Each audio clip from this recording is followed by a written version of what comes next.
भक्तवृन्दसमन्वितं श्रीचैतन्यप्रभुं वन्दे नित्यानन्दसहोदितं श्रीनन्दनन्दनं वन्दे राधिका चरणद्वयं गोपीजनसमायुक्तं वृन्दावनमनोहरम्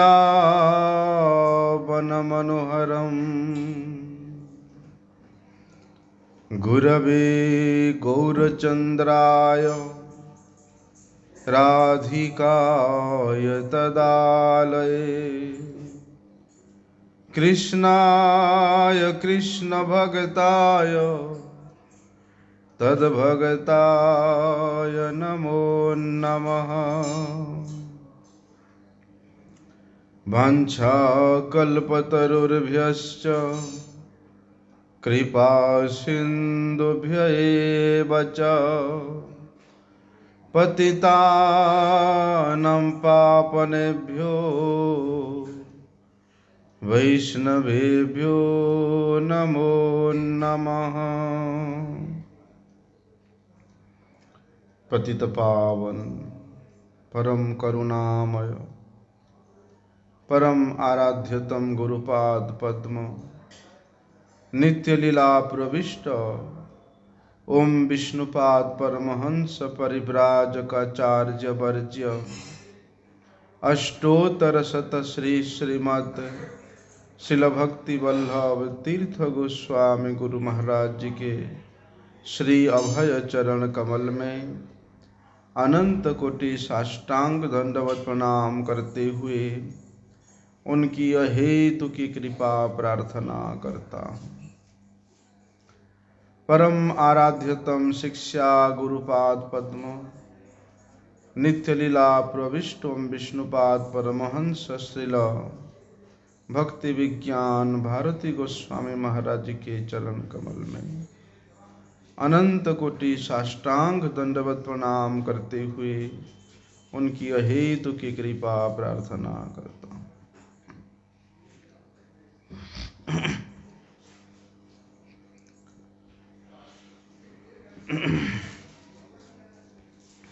क्या होता है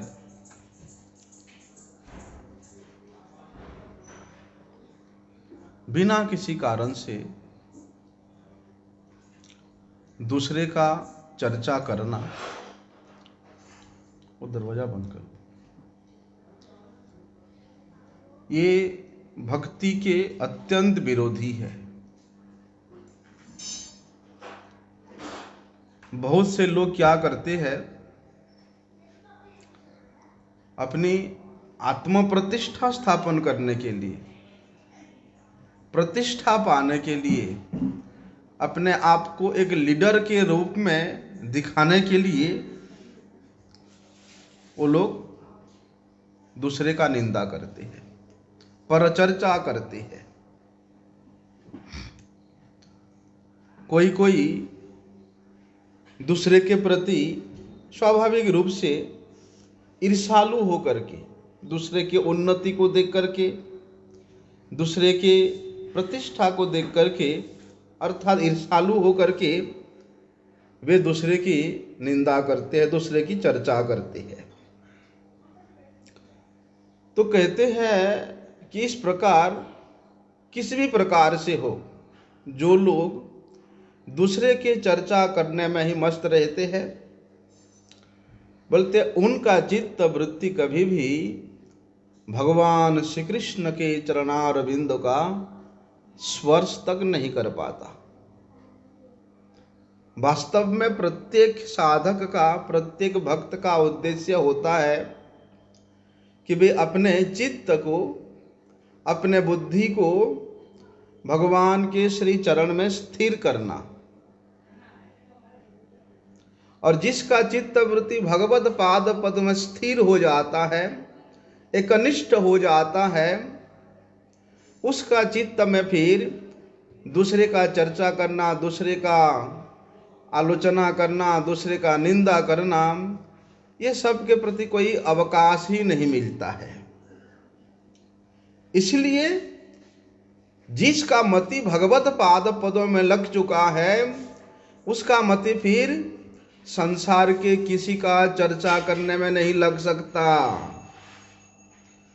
और जिसका चित्त इस प्रकार परचर्चा में लगा हुआ है, उसका चित्त भगवत पाद पद्म में नहीं लग सकता है। तो फिर भगवान के चरणों में स्थिर होना तो बड़ी दूर की बात है।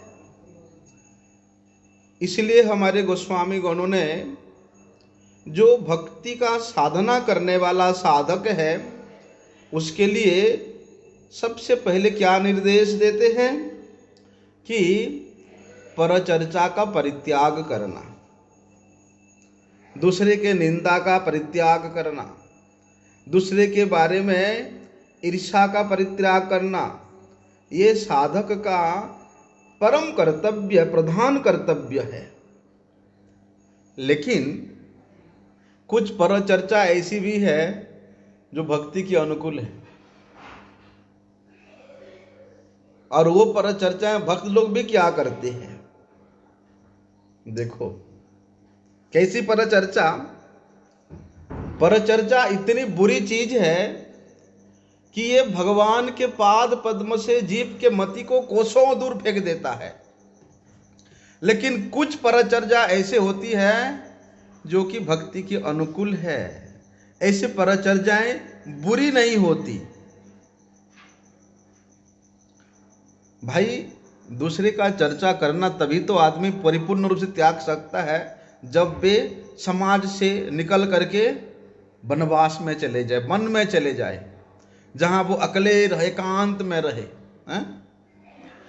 अगर वहां रहे तो शायद संभव हो सकता है वो परचर्चा से बच सकता है।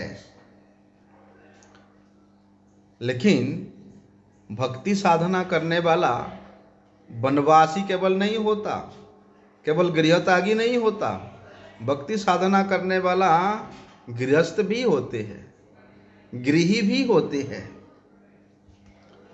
चलो ठीक है भाई, जो गृहत्यागी है, गृहत्यागी व्यक्ति किसी प्रकार के विषय के संपर्क में नहीं आता है, हैं? किसी प्रकार के विषयी व्यक्तियों के संपर्क में नहीं आता है। देखो किस प्रकार से गृहत्यागी तभी वास्तव में वो गृहत्याग का अनुभव कर सकता है यदि वे गृही व्यक्ति, विषयी व्यक्ति को भी उसके प्रति किसी प्रकार का विषय में अभिष्टता चित्त नहीं दिखाई देता है। मतलब वो उस स्थिति को पहुंचता है कि स्थावर जंगम ना देखे, सर्वत्र देखे तार मूर्ति। अरे जो स्थावर जंगम में भी भगवान के श्री मूर्ति का दर्शन करता है, क्या उस प्रकार के भक्त किसी विषयी व्यक्ति में वो विषय का दर्शन कर सकता है? इसीलिए कहते हैं गृहत्यागी व्यक्ति वो विषयी व्यक्तियों के संपर्क में नहीं रहने के कारण वो परचर्चा से, दूसरे के निंदा से वो मुक्त हो सकता है। और गृहत्यागी का क्वालिफिकेशन ये है कि वो विषय से परिपूर्ण रूप से निर्लिप्त हो, विषय के मध्य में रहते हुए भी विषय के प्रति उसका लेश मात्र कोई आकर्षणता ना हो। वास्तव में वे गृहत्यागी है। घर त्याग दिया, पिता माता त्याग दिया, अपने परिवारजनों को त्याग दिया, लाल कपड़ा पहन लिया, संन्यास ले लिया, लेकिन वही विषयी लोगों के मध्य में पड़ा रहकर विषयों का ही चिंता करता रहता है, विषयों का ही परिचर्चा करता रहता है। वास्तव में वे गृहत्यागी नहीं है। ऐसा, इसलिए ऐसे गृहत्यागी व्यक्ति चाहे वो वन में रहे, चाहे वो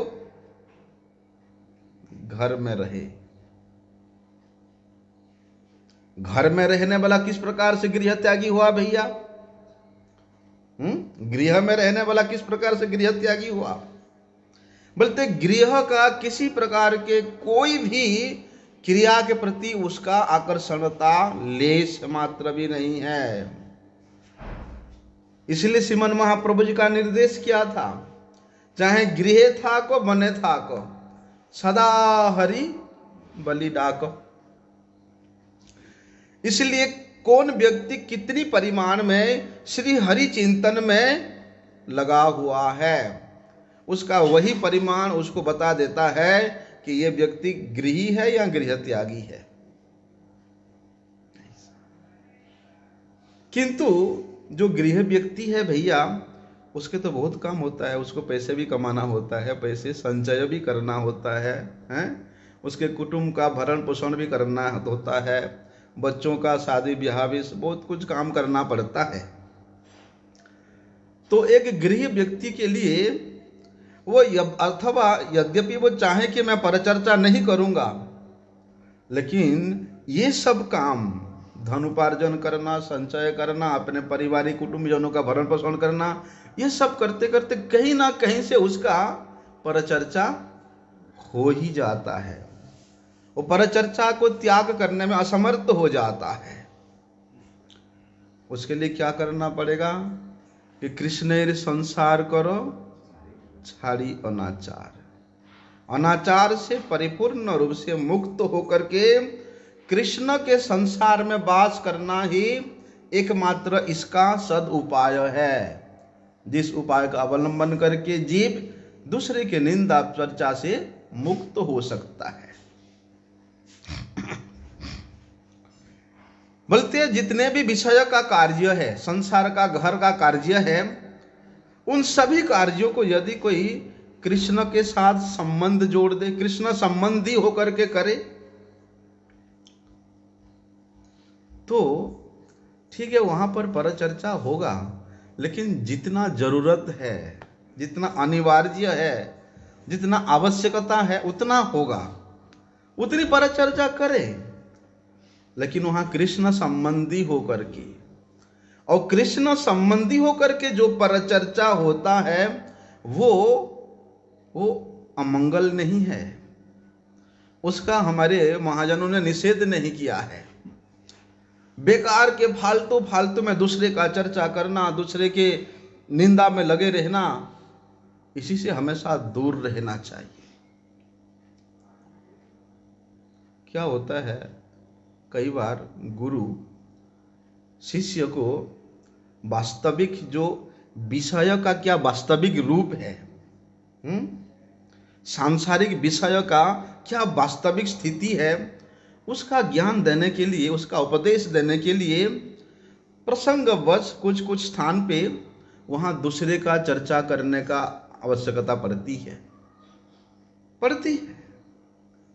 क्योंकि अगर वहां वास्तविक रूप से, सटीक रूप से आप वहां उदाहरण नहीं दोगे उस व्यक्ति का, उस स्थान का, उस काल का, उस पात्र का, तो उसको सटीक रूप से नहीं समझा जा सकता है। इसलिए हमारे पूर्व महाजनों ने बोलते जिस स्थान पे, जिस रूप पे उन्होंने दूसरे का चर्चा किया है, परचर्चा की है, उसमें किसी प्रकार का कोई दोष नहीं है।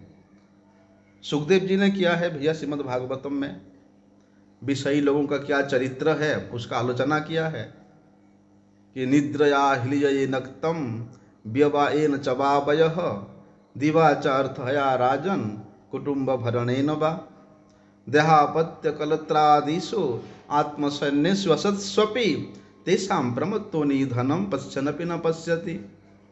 स्वयं सुखदेव गोस्वामी क्या कहते हैं वहां पर कि भैया जो गृहस्थ है, जिसका मन, जिसका चित्त वृत्ति उस गृह के काम धंधों में ही उलझा हुआ है, वे व्यक्ति अपने स्वयं के स्वरूप तक नहीं जानता है।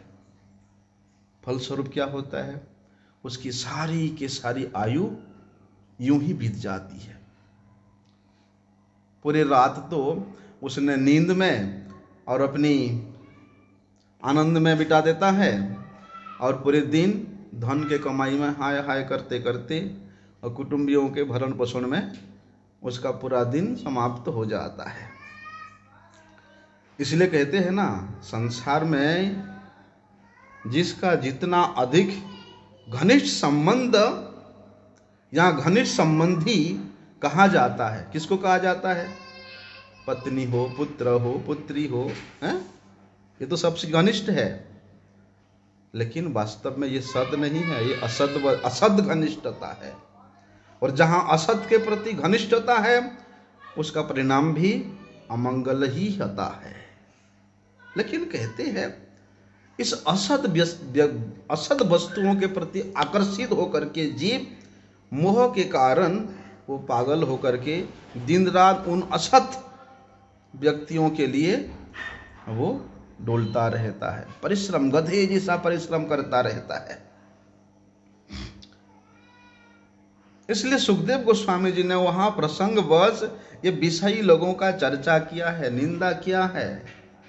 ऐसे चर्चा से, ऐसे निंदा से ये जगत का अकल्याण नहीं होता, कल्याण ही होता है। स्वयं श्रीमन महाप्रभु जी कहते हैं, क्या कहा कि प्रभु कहे बैरागी करे प्रकृति संभाषण, देखिते ना पारो आमी तहार बदन, क्षुद्र जीव सब मरकट वैराग्य होइया, इंद्रिय चराइया बुले प्रकृति संभाषिया। प्रभु कहे मोर यश नहे मोर मन, प्रकृति संभाषी बैरागी ना करे स्वर्शन। यहाँ तो श्रीमन महाप्रभु जी बैरागी का चर्चा करते हैं, सन्यासी का चर्चा करते हैं। क्या कहते हैं? अरे बैरागी होकर के तुम प्रकृति संभाषण करता है, प्रकृति मतलब स्त्रियों से बातचीत करता है। क्या कहते हैं महाप्रभु? देखिते ना पारी आमी तहार बदन। बोलते सन्यासी होकर के यदि स्त्रियों से वार्तालाप करके वो आनंद प्राप्त करता है तो श्रीमन महाप्रभु जी कहते हैं मैं उसका मुंह कभी नहीं देख सकता हूं। दिखावटी का वैराग्य, मरकट वैराग्य करके हैं कि मैं तो सन्यासी हूं भैया, मैं तो वैरागी हूं भैया। यद्यपि मैं स्त्रियों से बात भी करता हूं, प्रकृति से मैं संभाषण करता हूं, लेकिन मेरा उसमें लेश मात्र भी रुचि नहीं है। लेकिन ये उसका बाह्य कारण है, लेकिन अंदर अंदर में इस प्रकार स्त्रियों से बातचीत के द्वारा वे अपने इंद्रियों को स्पुष्ट करता है, इंद्रियों को चराता है। मेरा मन, महाप्रभु कहते मेरा मन मेरे अधीन में नहीं है, इसलिए वे मेरा मन बोलते इन स्त्रियों से संभाषण करने वाले सन्यासी या वैरागी का स्पर्श करना नहीं चाहता है, श्रीमन महाप्रभु स्वयं कहते हैं। इसलिए विशेष रूप से जहां उपदेश की बात आती है, जहां एक तत्व सिद्धांत की विवेचना होती है, वहां इस प्रकार के चर्चा का, इस प्रकार के पर चर्चा का या इस प्रकार के वचनों का वहां प्रयोग अगर नहीं करेंगे तो वास्तव में ना तो शिष्य का मंगल होगा, ना ही समाज का मंगल होगा। ऐसा इसलिए इसी उद्देश्य से हमारे गुरुजनों ने इस परचर्चा के आचरण के द्वारा उन्होंने जगत को शिक्षा दिया है। तब उनका शिक्षा किस प्रकार से हमारा अमंगल कर सकता है, उनका उपदेश किस प्रकार से हमारा अमंगल कर सकता है। इसलिए किसी संप्रदाय हो, समाज हो या साधारण में जो कुसंस्कार प्रचलित है, उन कुसंस्कार को अगर चर्चा किया जाता है तो वो परचर्चा नहीं होता है। और कभी कभी किसी एक व्यक्ति विशेष को लक्ष्य करके उसके दोष को अगर हम देखेंगे तो वो अवश्य परचर्चा ही है। वहां पर है ना कि मैत्रेय ऋषि ने बैंड राजा के लिए क्या बोला था, वो तो राजा था, हाँ? और ऋषि तो उस राजा के प्रजा है।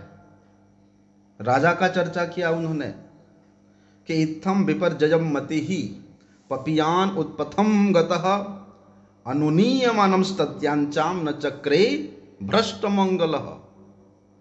वहां ऋषियों ने अपने देश के राजा का चर्चा किया कि इस प्रकार ये बेन राजा विपरीत बुद्धि होने के कारण ये अत्यंत पापी हो गया, कुमार्गगामी हो गया, वास्तविक रास्ते से वो विचलित हो गया। फलस्वरूप राजा अगर कुमार्गगामी हो जाए तो उसका पुण्य क्षीण हो जाता है, और पुण्य क्षीण होने के फलस्वरूप उसको कुंभिपाक नरक में पतित होना पड़ता है। बोलते श्री हरिदास ठाकुर जी यद्यपि वे जीवन में कभी भी परचर्चा नहीं किए थे, लेकिन वे यहां पर उन जवनों के द्वारा जो दंड प्राप्त हुआ उसको वे अपने कर्म के फल मान रहे हैं। जब हरिदास ठाकुर जीवित है ये उस बादशाह ने सुना तो बादशाह उनके पास पहुंचता है, दौड़ दौड़ आकर के हरिदास ठाकुर जी क्षमा प्रार्थना करता है। देखो किस प्रकार का सिद्धांत है वहां कि हरिदास ठाकुर कैसे परम महाभागवत है। उनके इस प्रकार के अलौकिक महिमा को देख करके सुन करके उस महान से महान पापी बादशाह भी उनके चरणों में पतित होकर के क्षमा प्रार्थना कर रहा है, उनके यश का उनके गुण का गुणगान करने लग गया है। ऐसे अद्भुत अलौकिक महिमा से संपन्न श्री हरिदास ठाकुर वे क्या कभी किसी का चर्चा कर सकते थे, किसी का निंदा कर सकते थे? लेकिन वे कह रहे हैं कि मैंने दूसरे का चर्चा किया, परनिंदा किया, जिसके फलस्वरूप आज विधि ने मुझे इस प्रकार का दंड दिया, ये मेरे कर्म का फल है। अरे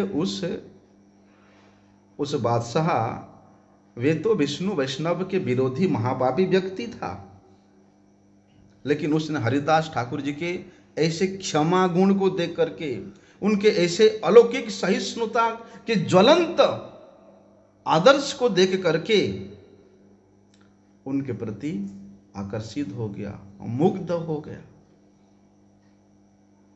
और हरिदास ठाकुर ये कोई साधारण व्यक्ति नहीं है, ये कोई सिद्ध महापुरुष है, स्वयं ईश्वर के द्वारा प्रेरित कोई उनका पार्षद है।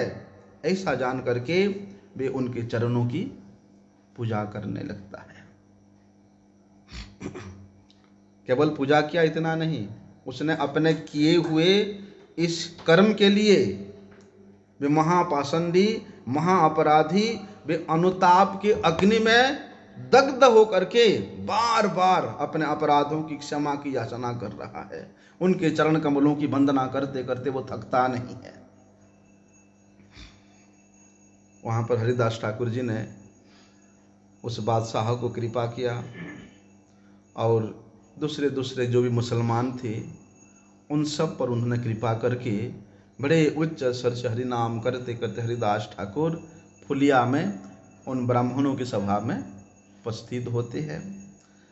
ये ब्राह्मण ये बड़े ही संकीर्ण सांप्रदायिकता से जुड़े रहने के कारण, सामाजिक प्रथा के द्वारा आवृत रहने के कारण, ये भक्त और भक्ति के विद्वेष करने के कारण उनका पहले मति इस प्रकार का था कि ये हरिदास ठाकुर ये एक ठग है।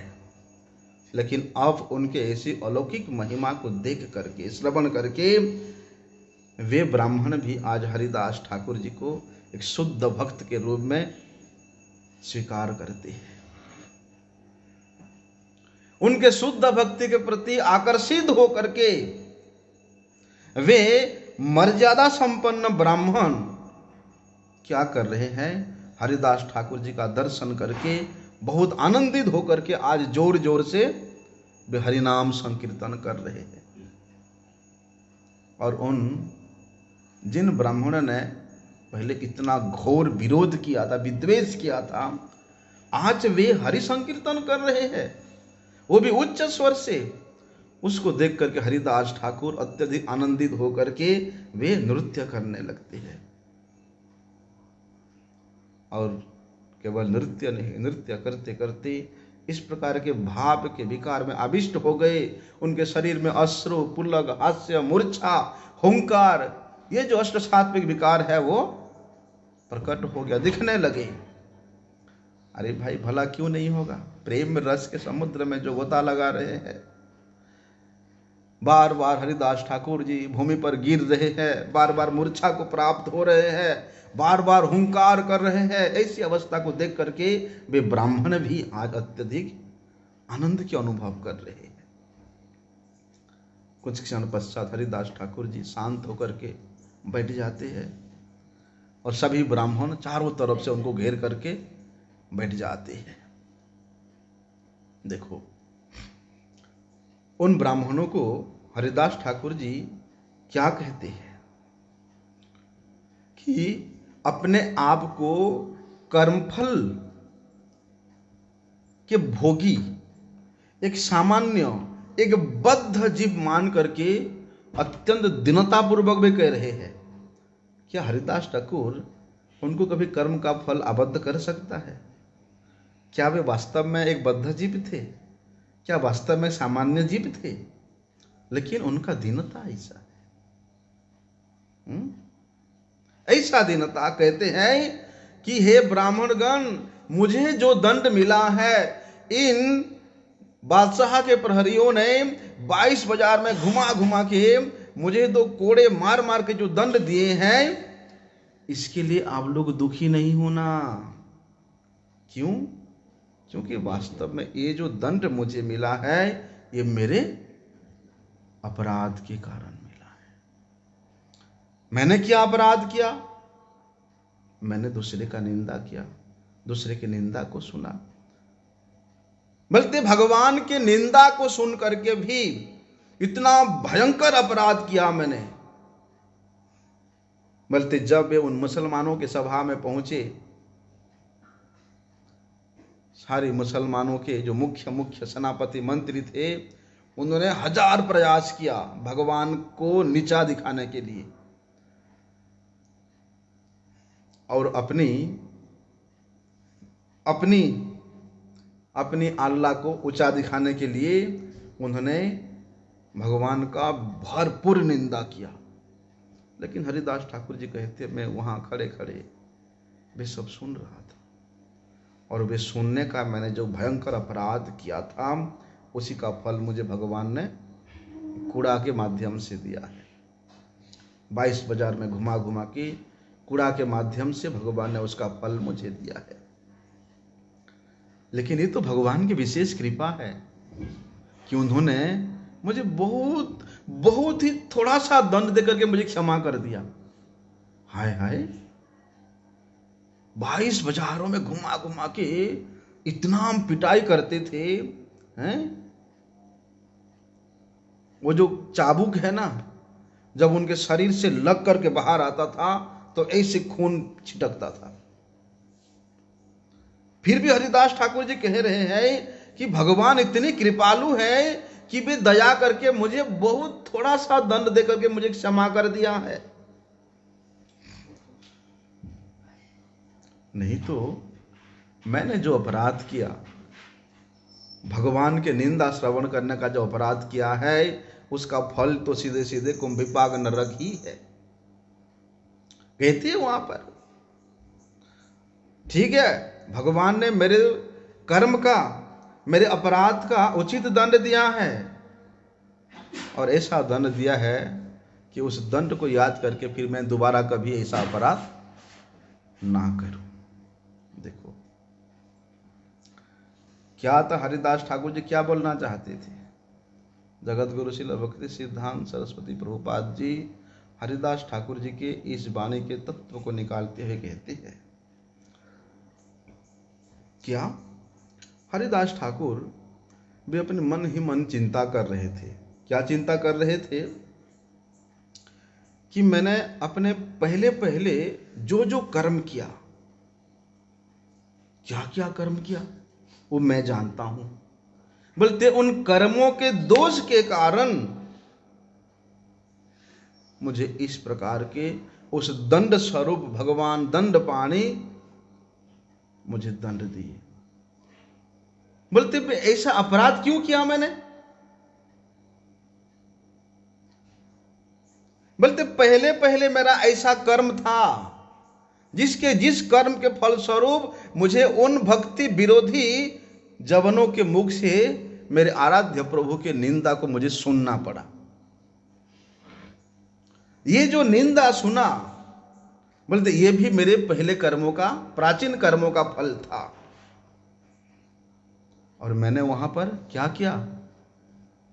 अपने सहिष्णुता धर्म का पालन करते हुए बस चुपचाप सुनता रहा कि मैं कितना बड़ा सहिष्णु हूं। देखो मेरे भगवान का निंदा हो रहा है और मैं चुपचाप यहां सीट नीचे करके सुन रहा हूं।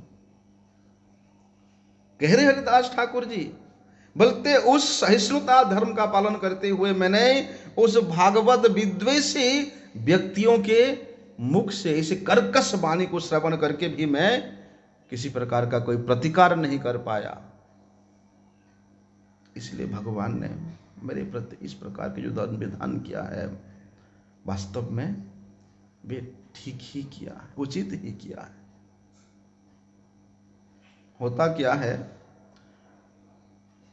जो भगवान का भक्त होते हैं वे अपने दुख के लिए, अपने कष्ट के लिए किसी को कारण नहीं मानते, किसी को दायी नहीं समझते, स्वयं को ही उसका दायी मानते हैं।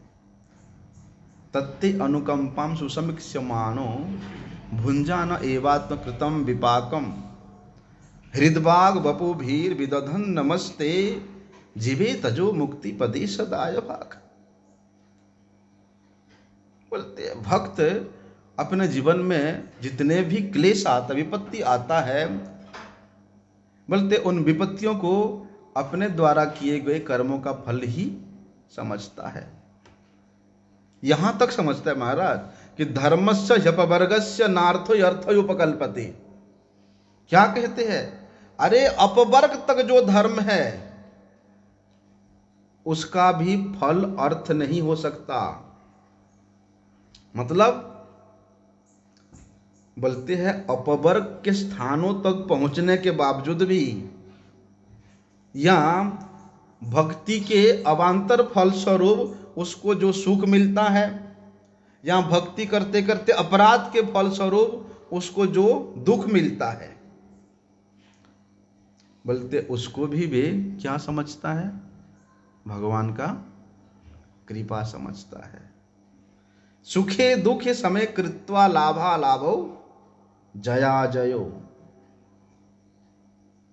बोलते जो प्रत्येक क्षण भगवान के कृपा का अनुभव करता है, वे सुख में हो, दुख में हो, लाभ में हो, हानि में हो, हर चीज को, हर क्षेत्र को उसको भगवान का कृपा ही समझता है। मतलब सब समय भगवान की अनुकंपा मेरे ऊपर बर्षण हो रहा है। उसको वे सुख को भी, दुख को भी भगवान का अनुकंपा ही मानता है।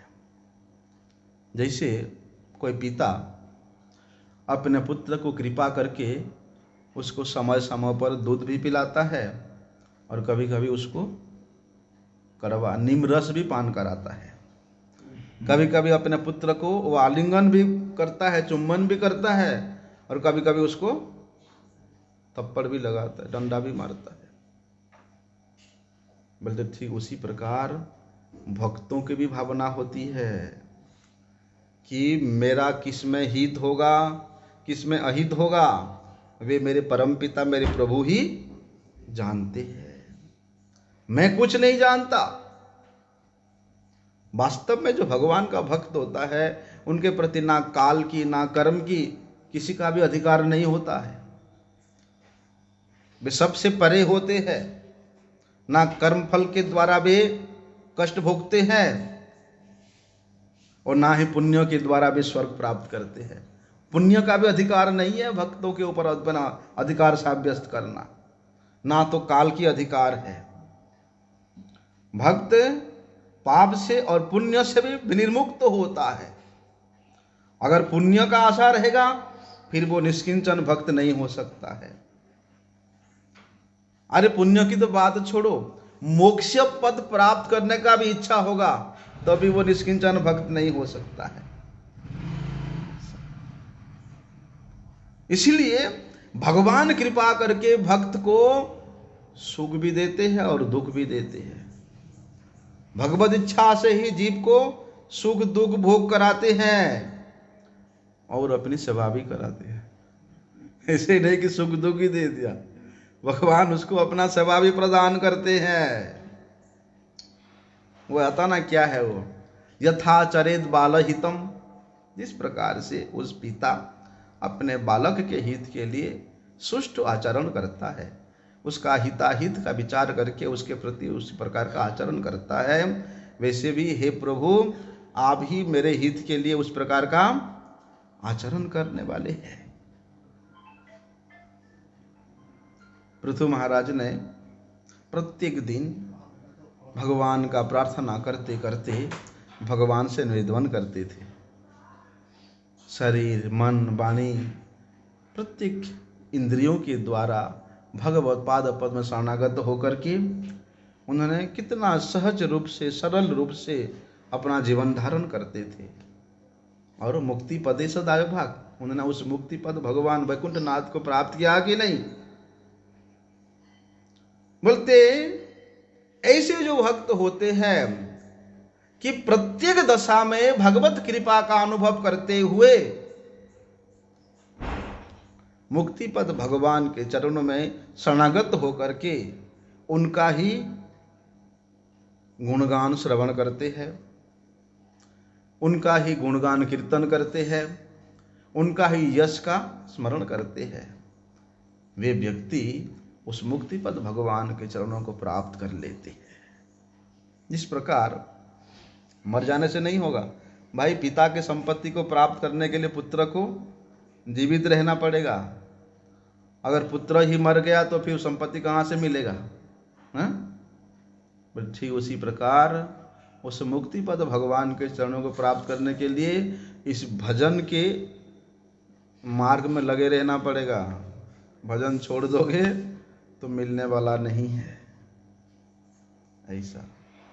इसलिए हरिदास ठाकुर जी भी वहां पर ये जो दंड प्राप्त किए उसको वे अपने किए कर्मों के फल ही मानते हैं। और भगवान दंड पानी मेरे हित और अहित का विचार करके वे ही मुझे इस प्रकार का दंड विधान किया है।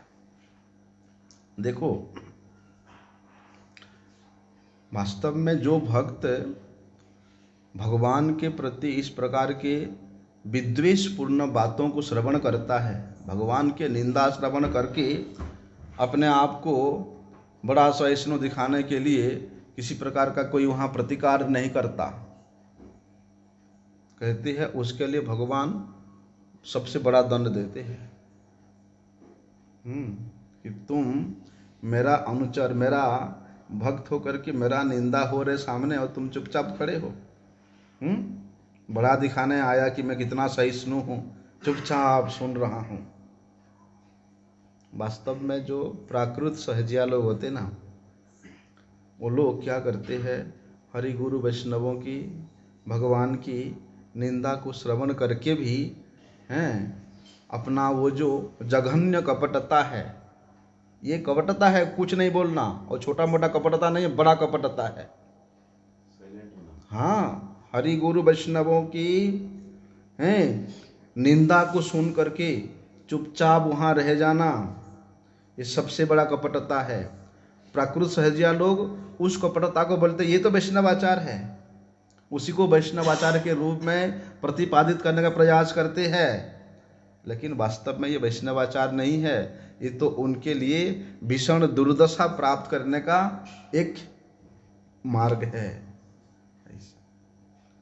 वास्तव में श्री हरिदास ठाकुर जी वे कोई दिखाने वाला सहिष्णुता का आदर्श नहीं थे, वे वास्तविक सहिष्णुता धर्म के वे सर्वोत्तम आदर्श स्वरूप थे।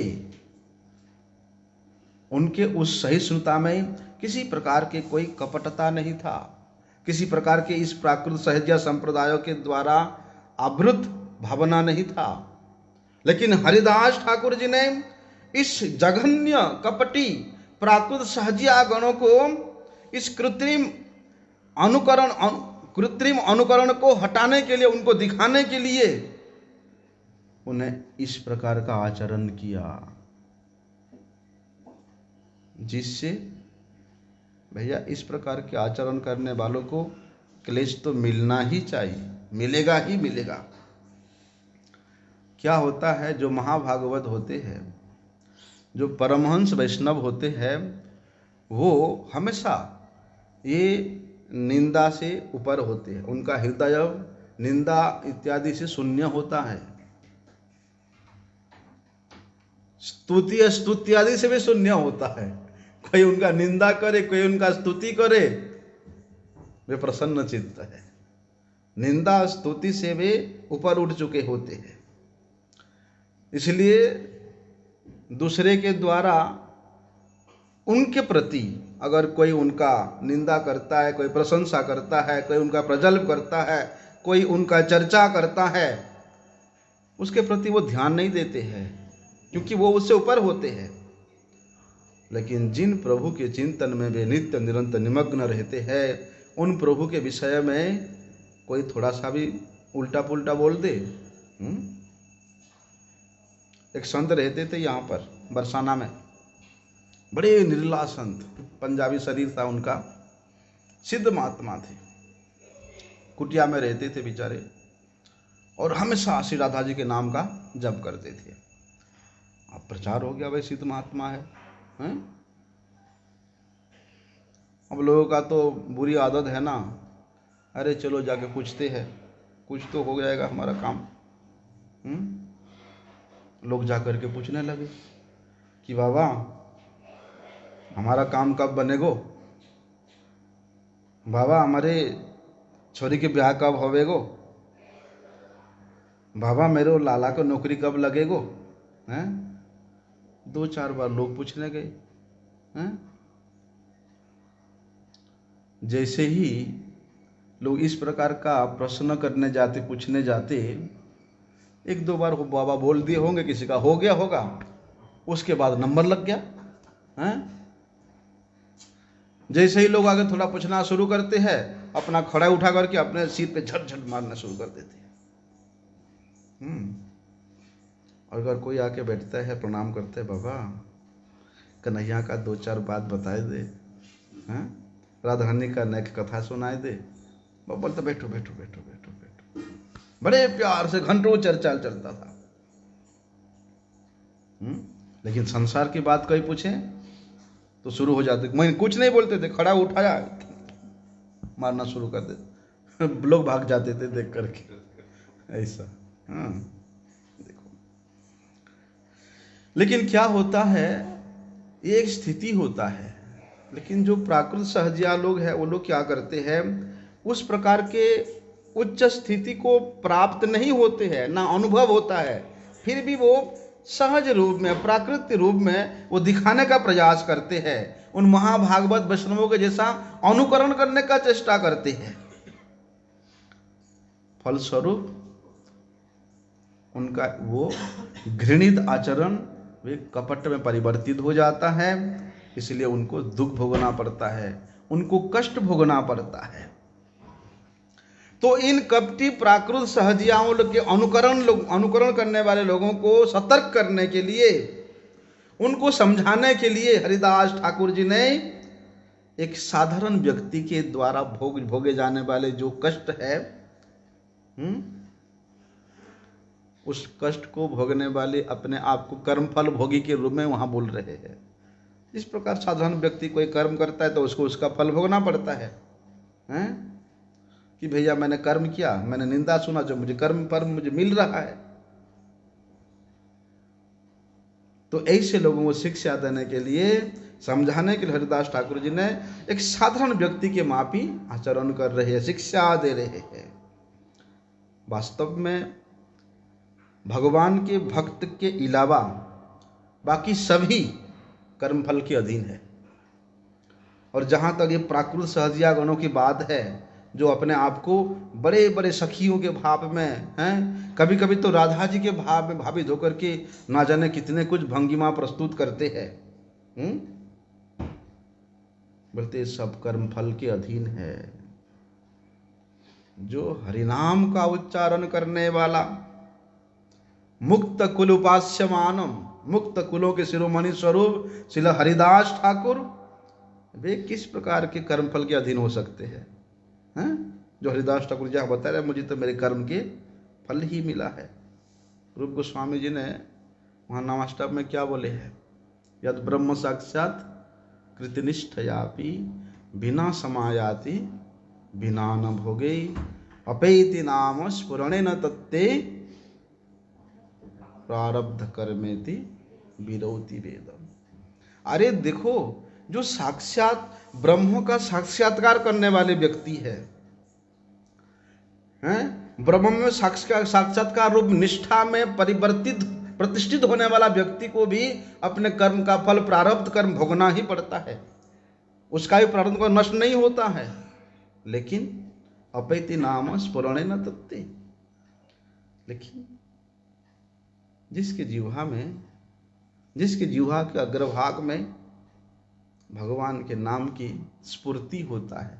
स्फूर्ति मतलब यहाँ एक नामाभास बोला जाता है। स्फूर्ति मात्र नामाभास, जिह्वा के अग्रभाग से नामाभास होने मात्र से, नाम के स्फूर्ति मात्र होने से उसके तमाम प्रारब्ध कर्म मूल सहित नष्ट हो जाता है। विरोति वेद, ये बात सारी वेद बड़े उच्च स्वर से गान कर रहे, कीर्तन कर रहे हैं।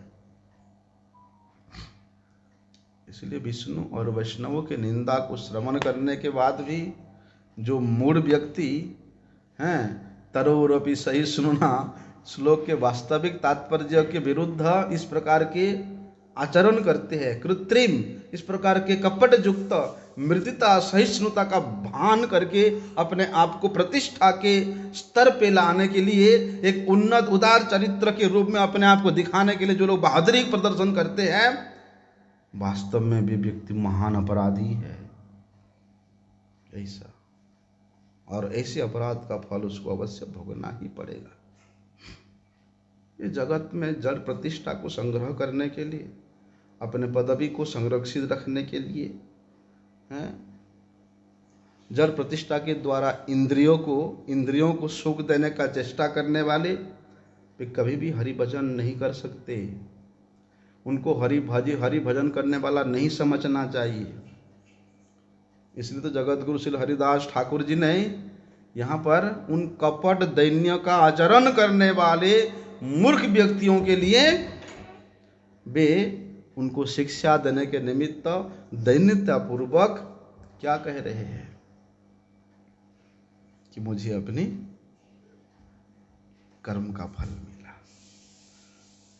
कहा उन्हें वहां हरिदास ठाकुर जी ने वहां स्पष्ट रूप से कहा है कि हरि गुरु वैष्णवों के निंदा को श्रवण करने वाले महाअपराधी मैंने, हरिदास ठाकुर, मैंने जब भगवत निंदा को श्रवण करने के बावजूद भी मैंने विरोध नहीं किया, प्रतिरोध नहीं किया, तब हरि गुरु वैष्णव मेरे प्रति भी और अधिक दंड विधान करती, तब ठीक होता। मुझे तो बहुत थोड़ा दंड मिला, मुझे तो बहुत कम दंड मिला। मैंने जो अपराध किया है उसके फलस्वरूप मुझे हरि गुरु वैष्णव और अधिक दंड कर देते तो और अच्छा होता। लेकिन भगवान परम दयालु है, मेरे प्रति उन यवन प्रहरियों का जो अमानुषिक अत्याचार है वो दंड बहुत कम था। विष्णु वैष्णवों के निंदा को मैंने सुना, श्रवण किया इन कानों के द्वारा। इसलिए उन महान अपराधों से मुक्त करने के लिए इन प्रहरियों ने मुझे मेरे प्रति विशेष कृपा किया। देखो, उस अपराध से मुक्त करने के लिए भगवान ने इनको निमित्त बना करके मुझे उस अपराध से मुक्त कराया। इसलिए ये भगवान के ही अनुचर है। क्या दर्शन है देखो।